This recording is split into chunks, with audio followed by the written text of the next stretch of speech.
I can't compare what I went through to somebody who actually gets a diagnosis and is told you have a finite week, month, 3 months to live. But being told you have cancer is a scare nonetheless. Yeah, it all started with what I call a good accident, if any accidents can be good. Out skiing with Kate and Nico's grandboys and Ivy, Nico's sister, and skiing back to the car, almost there, looking ahead at the parking lot, hit an electric fence for cattle that was just above the snow. Skis went under. I got body slammed, knocked out, ribs hurt, went to ER, and in scanning my body, they discovered this tumor, which was very small, very slow growing. Maybe they never would have discovered it otherwise. Nonetheless, it was discovered and determined to do surgery. Took it out, which meant taking out a little more than half of my left lung. So now I got half, quarter, about 3/4 lung power that I'm going to get back up to 100% at some point. Yeah, man. Hopefully. During my early days of recovering from surgery, got a text from a friend that camped out up at Triple H, moose hunting season, and he discovered a fire that someone had left unattended, kind of in the woods. Someone had a campfire in the middle of the trees and left, it spread. And now the perimeter's pretty big, just little spot fires going out into the roots and into the sod, which with the right wind and temperature could have started the whole head of the bay on fire. I mean, it's scary when you think about it. It's definitely been a stressful few months, having that cancer diagnosis kind of thing. You don't go telling everybody until you get some answers. And now that he's had his surgery and is cancer-free for the time being, kind of not stressed out about that as much, but him being in recovery, still a long road to getting back to health, full health for him. So, of course, when it rains, it pours, something like this happens, and then you got your dad has cancer surgery and he's recovering, and then you got a fire that had the bay and he's in bed stressing out, wondering, is it burning up there? I'm worrying about him recovering from his surgery. Is he gonna be okay? A lot of stuff on our minds right now, so this will be good because it'll be one less thing for him to worry about while he's recovering, and it'll give me something to kind of stay distracted instead of thinking about how my dad's doing on his end. So I'm sure he's doing well. I'll do my job for now. There's a fire that needs to be checked on. Not a lot of information, but we're gonna figure it all out, and hopefully everything works out in the end. It usually does.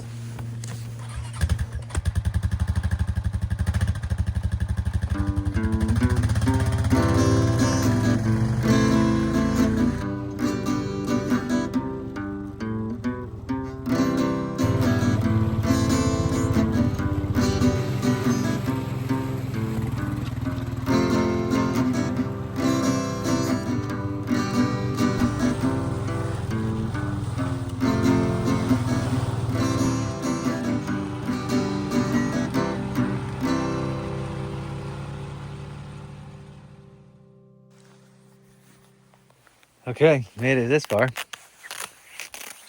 It's muddy, it's wet, which is odd for a fire season, but the deal is that there's coal veins that run along the bluffs and run along, there's coal in the ground up there, and if somebody makes a campfire on top of that coal, it gets in that vein and starts burning. So that's what I'm heading up to go look at, even though it's definitely not really fire season per se. Ground fire danger is always happening. Even in the wintertime, you start a big old bonfire on a pile of coal, it'll kick off, go underground, burn for thousands of years. That's why Catchmack Bay used to be called Smoky Bay, because old coal vein fires burning in the bay and stuff. So get bear ready, about as ready as I can be. This is the part of the trail that gets all sketchy and small and narrow, and you can't go anywhere, and kind of cruising along, try to make noise, hooping and hollering and stuff. But if a moose hunter had come along and shot a moose, left the gut pile right by the side, and some bears watching it, they just come. I mean, it's literally like a wall of grass, and bears just come out of there and boom, they're on you. So that's why I got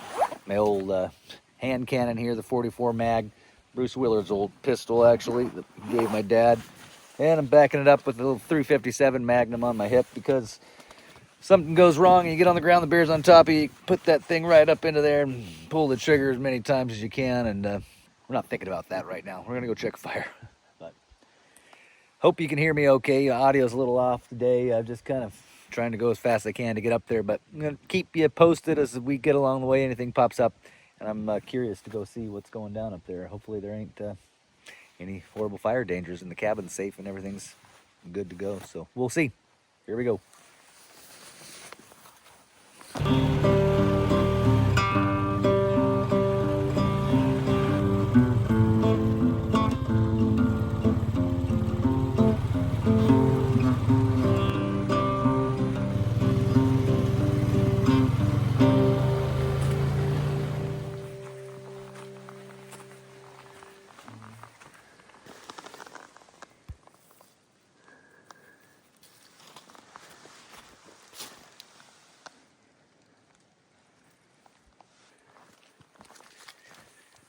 Definitely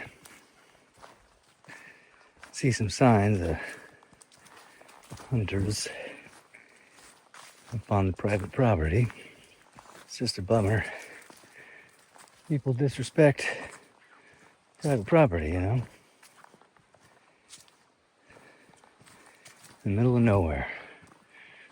Don't smell any smoke right now. Went up the ridge, took a look, didn't see any smoke. I suspect to find it'll probably been started from a campfire, but at least I don't see any smoke right now.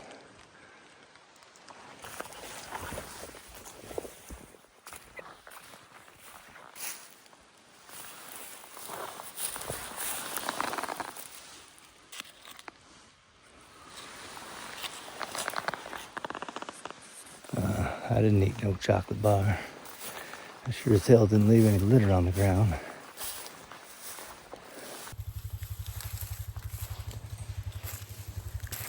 Well, found a wheeler. Nobody around though. I'll keep checking. Do another sweep and see if I can't find who belongs to that wheeler, or get eyes on where this fire was at. A lot of questions right now and not a lot of answers.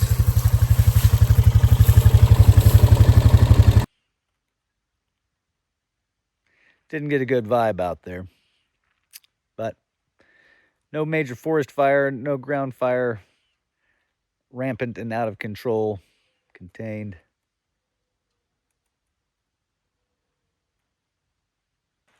Wild stuff, man. You get a text message and you jump on your buggy and off you go. And you know, you got a lot of questions and you don't have any answers, and it is what it is. But vibey. Don't know how to explain it. Just got a bad vibe up there, and usually it's a pretty good feeling up in that valley, but didn't like what I felt this time. Felt like I was being watched, you know, like somebody was out there knowing that they shouldn't have been.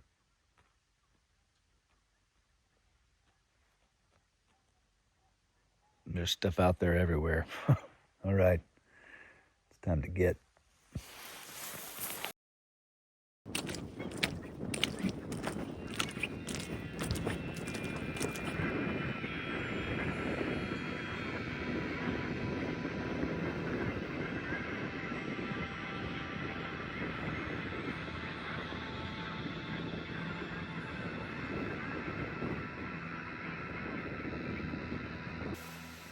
Here's the deal.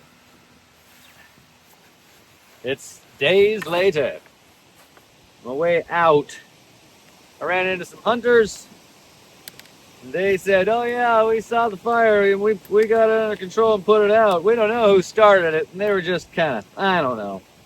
I was a little tense and things were weird, so I decided to push on, go back to my dad's, and trust that the fire was under control, I put my own eyes on it. Had a friend with a little bush plane, and he flew over and confirmed that they saw no smoke in the area where they thought it was at. So fire seems to be contained. I don't know. Then I went back to see my dad, who had just gotten a surgery. Ended up having to take him to the emergency room and sort him out. He's doing okay, by the way. His wife Bonnie had to go out of town for some family stuff, and so I've been watching him. Got my brother Nikos watching him right now, so I can run up and once and for all put eyes on the fire where it was, and also make sure the cabin's buttoned up after the hunter's been there. Sorry I don't have my microphone on yet. Hope you can hear me okay, but I'm just trying to get up there and get this job done, get back to my dad, because he's kind of needs full 24-hour watch right now. Don't tell him that. He'd say he'd be fine, but he's appreciating the extra care. And that's what you do for family, right? You got to be there for each other, whether it's the family you were born with or the family you chose. Someday, I'm probably going to need somebody to give me a hand too. So let's go put the pieces together, see if we can finally get some answers for this, and make sure there's no fire danger. Cabin's buttoned up. If so, boom. Back to ranch, then we'll go see my dad, see how his recovery's going, talk to him a little bit about what he's been through if he chooses to share that with everybody. And that's an inspiring story, really. So we'll see. Here we go.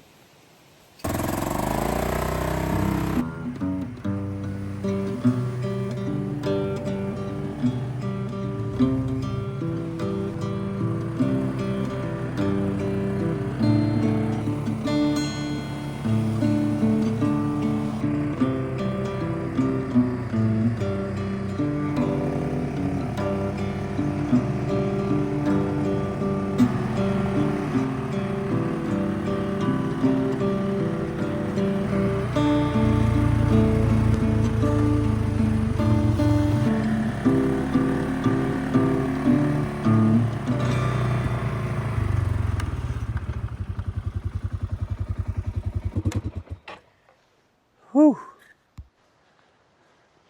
It's a beautiful day. It's fantastic. Well, let's see here. Looks like the bear blinds are on. Got these covering up the windows there. Bunkhouse is looking good. It's locked up. Very nice. Other bear blinds on the window. Looking good. Bear boards down. You don't want to step on that thing, I tell you what.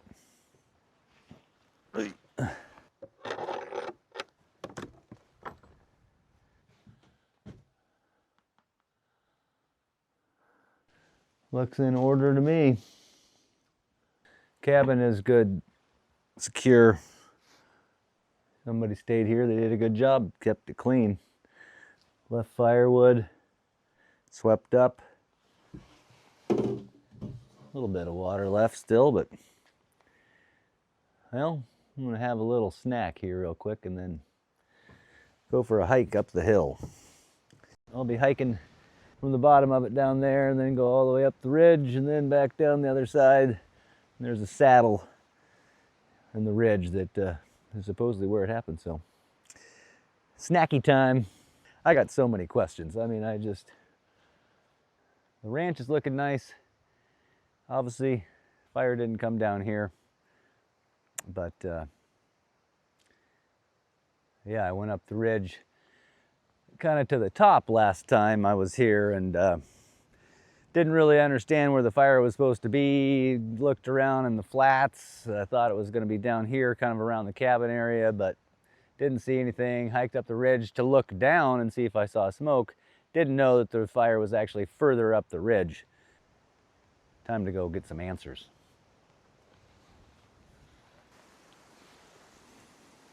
Well, this is where the fun begins. A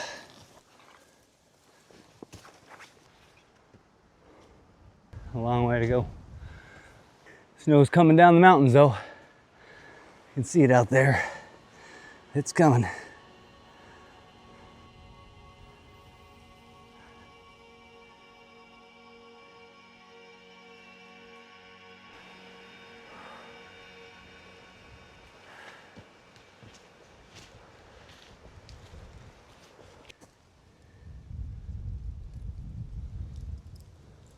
This clay, it's red from a fire from long, long ago, long before humans were around here. It got all burnt and baked, and that's why it turned red. So you can find these bands in different places around the world, and you see that red clay in areas where there isn't red clay. You know there was a big fire that came through once upon a time. Fun fact. This ridge has been used for hunting for decades. Kind of a deal where you can get up high, take a look into the whole valley, and moose, bear, whatever you're looking for. But then the homesteader bought this property back in the 50s. And it became private, but most part, folks are pretty friendly out here. You know, as long as people check in is kind of the deal. Hey, you mind if I cross through your property, go up on the ridge there? You bet, thanks for asking. Problem comes when people go up here without checking in and start a fire to stay warm and then burn the whole damn place down. So nothing frustrates me more than people that disrespect the common law. You know, federal law is one thing, state law is another thing, hunter's code's another thing, homesteader code, it's a whole nother thing. So check in with your neighbors, ask before you do something, and watch out for each other. You know, the way I was raised, the way I raised my kids. Up. Woo.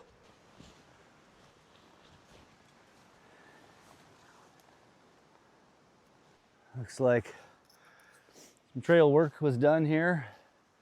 You can see this alder chopped off with an axe or a machete or something. They threw it to the side here. Leaves are still on it, so you know it ain't more than a couple weeks old. And that probably is from the people that were here before me. But it's nice knowing that moose season's over and that the hunters have cleared out of the area, because it's one thing when you're hunting, but having people with guns around, you don't know where they are, that always makes me nervous. But just me now here in the wide open country. Man, look, speaking of wide open country, look at this, man. There's the old power line going to a hydroelectric dam that they did back in the 80s. My dad actually worked on that. Was one of the fellers, was out there with his chainsaw and get dropped off in a helicopter, an old Vietnam pilot. Got the gig, and he'd take everybody in the chopper and drop them all off the power lines, different places. They'd get out, drop trees, buck them all up, and push on. Once they cleared the trail with all the trees, cleared the path, then the equipment was able to get in there and string the lines. They got hydroelectric power coming from the mountainside, running for a good 100 miles. That's quite a feat of engineering, but pretty cool that my old man worked on that, and kind of fun to think about. Even after he's gone, that power line will be there and it'll always remind me of him. It's the bear hunt where me and my dad went after my accident, up on that mountain there. Right about there. Hard not to reminisce, you know. But again, stay on track here. Just crossed the entire saddle and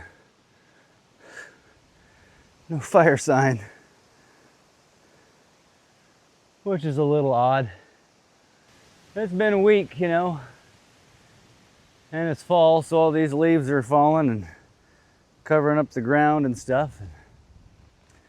Hard to see. Said it was like 200 feet of earth scorched, kind of coming over the saddle of the ridge. You'd think you would definitely see that. Oh, look at what we got here. Oh, hello.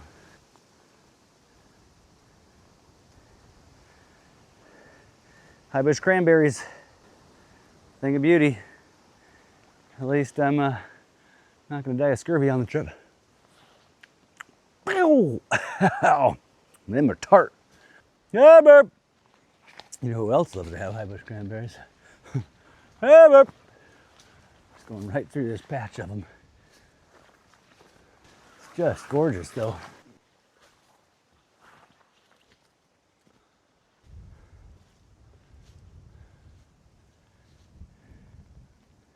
Almost the top of this saddle, and then I'm going to turn around, I guess, and go insane, never knowing what happened out here.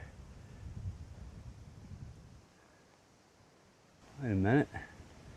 There's some fire sign there, I guess. Yeah, looks like there was that fire burning down in, and that's the thing. It goes down into stuff like this and, you know, gets in there and then burns in that duff underground. I don't see a lot of sign, but like I said, I'm going off of some pretty bad information. The ridge was on fire up at the saddle. Now I'm about halfway up the other side of the saddle. I'm seeing that sign, and it definitely, I can see where it got into the ground there. If it gets into something like that and goes underground, it can burn all winter, and then in the springtime, dries up, a little wind comes along and poof, sparks it back off. But it seems very wet.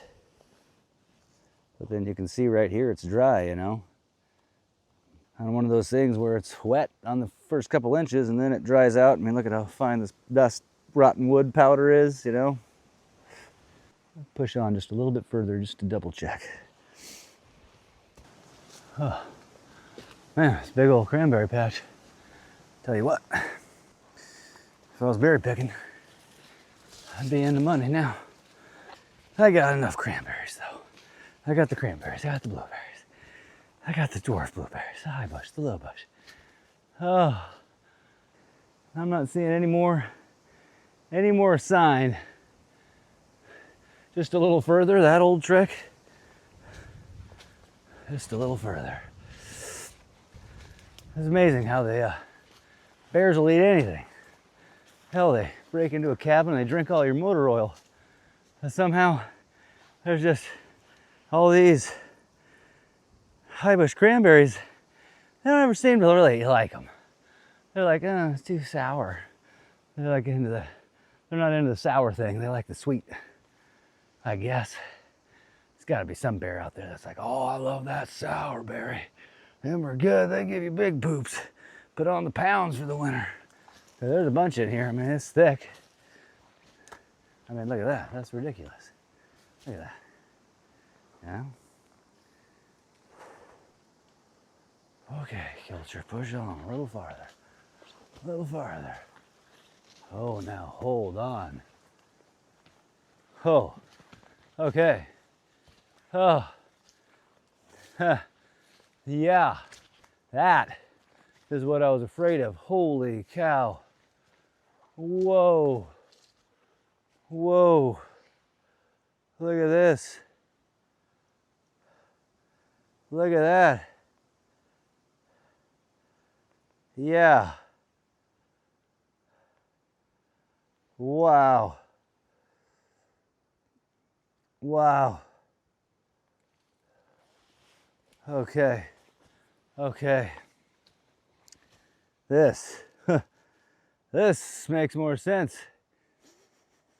Oh yeah, it smells like it was burnt. Man, I don't know how the best way to show all this to you guys. This is quite the sight. This was a serious ordeal. You can see where it was burning into the ground here, and they had to come and take shovels and dig, dig, dig all along the perimeter of the edge, you know. And just look at how dry this stuff is, you know. Look at how dry that is. Wow, yeah, this could have burnt the world down. We'll have to take a look and see if it was a campfire. Chainsaw could do it too, you know. If you're running your chainsaw, get some sparks off your muffler, some wood dust gets on your muffler, a little spark comes down, that's all it takes to kick it off. But I mean, yeah, look at this. Okay, I'm gonna assess the situation real quick here. Holy cow. This is bad. This is bad. Breaks my heart.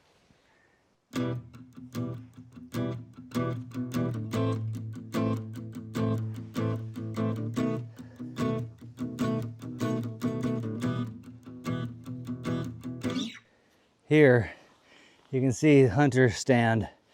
Somebody had some screws with them, put on these pieces of wood, be able to get a nice spot, be able to sit up there and look over the valley with the binoculars and glass everywhere. I don't know how much I trust this tree anymore.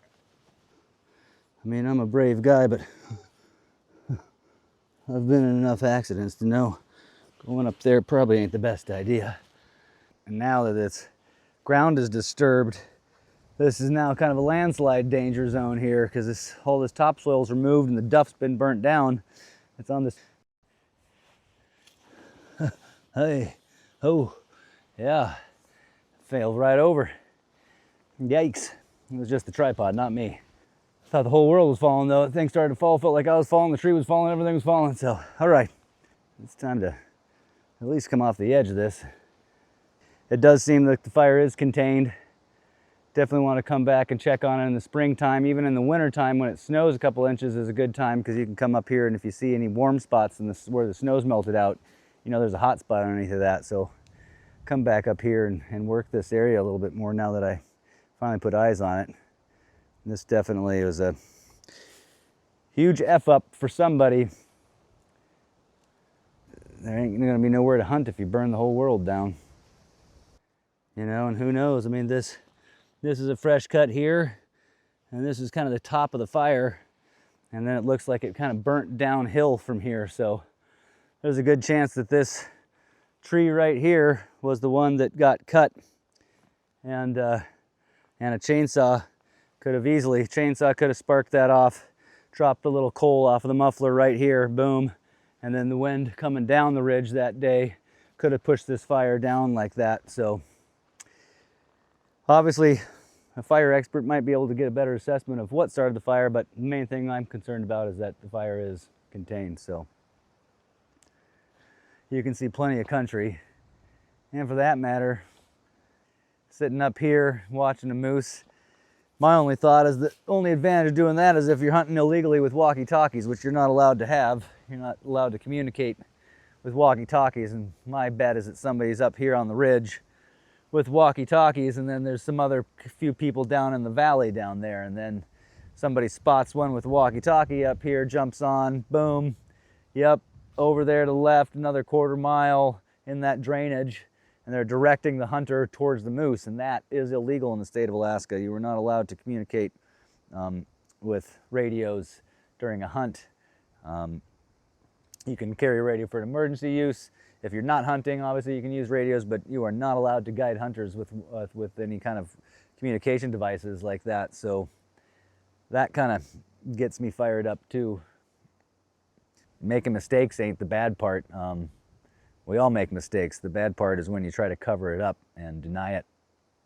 You started a fire accidentally, fine, but you got to tell people so that it can get under control. You just leave the scene, let the fire untended, and then that takes off. That's putting people's cabins in risk, people's lives at risk, animal, wildlife. It's just a bad scene. I'm gonna stop preaching here, but man, it gets me fired up. All right, I'll get off my pedestal now. I'll get off my soapbox, but this kind of a station, you know there's no way in hell that somebody's sitting up here glassing with binoculars, finding a moose, going all the way down this ridge, down the saddle, down into the valley, through the swamps and trees and forests, and getting to that critter that they saw up here, you know, an hour and a half earlier. There's just no way that's happening, man. This is This has got foul play written all over it. Only got a couple hours of daylight left and it's getting cold now, and got to get back and let my brother Nikos go back home to his kids and then check back in with my dad. He's going to be very, very curious about all this. A lot to think about. At least finally got some answers.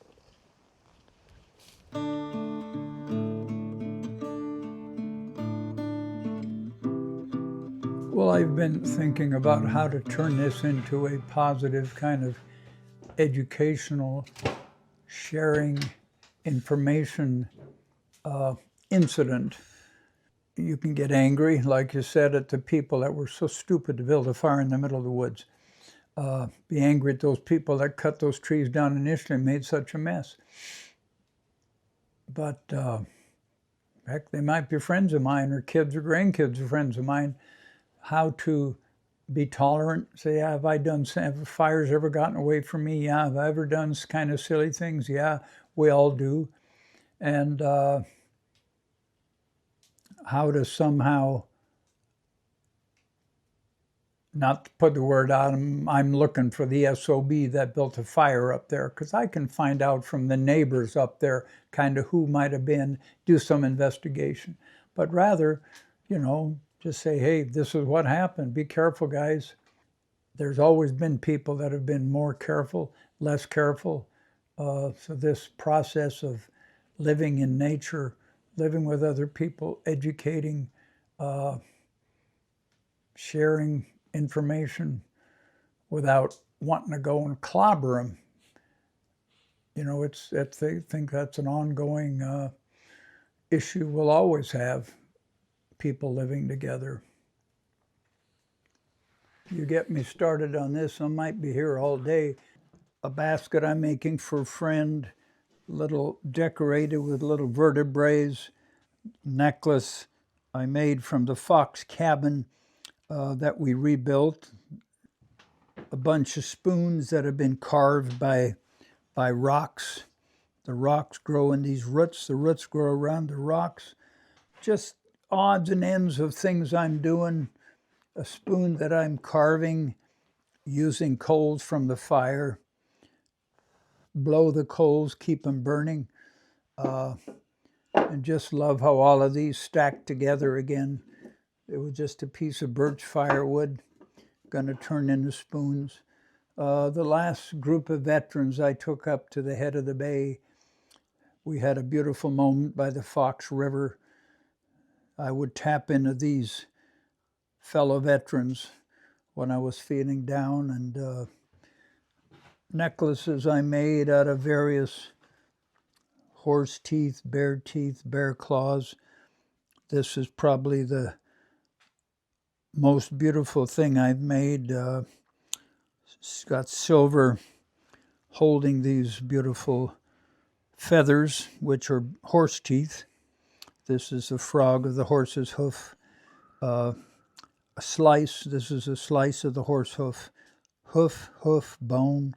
So maybe I'm going to auction off some of these items to try to raise money for our next year's veterans group. Take veterans up to the head of the bay, up towards Clearwater Slough. So yeah, it was inspiring for me to come out and look at these little treasures, think about where they came from, and feel some good energy from it all. What do you got for us, Pops? Well, when I came back from Vietnam, I was pretty young. Don't think I was all that smart, but I didn't know enough about animals and wilderness. Animals get wounded. They always go to a place to recuperate, usually by water, usually by shade. Sometimes they like mud to heal their wounds in, but since I was a kid, that image has been strong. So I came back from Vietnam with a wounded, tired soul that needed healing, body healthy. So I went to a place called Clearwater Slough, and that song has kind of been a standard for me in my life. I can't go up there every time. I need some healing time, but I do go up there in my mind. I'm just going to sing one verse, the first chorus, which is also repeated at the end. Like a spawning salmon swimming streams, I've come back home to these hills where I was born. Wounded and tired, broken spirit, mind and heart badly torn. Seeking the seclusion and the comfort of the canyons and the streams, and the life-giving refuge of the rivers running through my boyhood dreams. And the life-giving refuge of the rivers running through my boyhood dreams. So that song came to me, and then I actually went and did it physically, went up to Clearwater Slough, and I've been going up to that valley ever since. So when I got through with this cancer surgery, obviously I couldn't go up there, but I could go there in my mind. Even didn't feel like picking up my guitar, but I just kept singing over in my head, like a spawning salmon swimming streams. They know where to go. Wounded animals know where to go to recuperate. Searching for seclusion and the comfort of those canyons, those streams, and the life-giving refuge of the rivers running through my boyhood dreams. All beautiful healing imageries, and I think everybody does that, consciously or unconsciously. When they're down, when they're out, need to just hunker down, just hang on. Wait till the wind blows over. Look out once in a while, still stormy, wrap back up. And today is actually the first day I felt kind of decent. I don't think it's coincidence that my boy Otsley decided to come and do a little interview. If he'd have come yesterday or the day before, it would have been pretty sad, pretty boring. But I feel a little better today. Who knows why? Energy. Physically, spiritually, mentally. But I did have, I'd say, more wonderful experiences because of that. Made me think, gee, everybody periodically should get a wake-up call and be given the opportunity to say, what haven't I done yet? What have I done? What feels unfinished? If I were to thank all the people by name, it would take too long.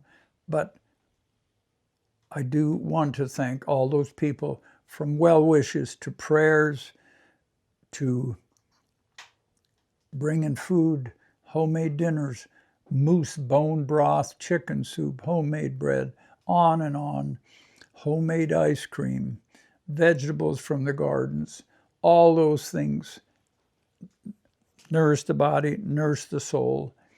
Otsley came by for about a week while Bonnie was gone, day and night, caretaking. Thank you, son. You bet. Bonnie, before she left and since she's been back, pretty much, takes a lot, hands-on. And friends, neighbors stopping by makes a big difference. Thanks for everything you done, Pops. Hey. Inspiration always. Yes, sir. I know you've had a hard trail, and I appreciate the work you've done to make it a little bit easier for those of us that are following your footsteps. Hopefully so.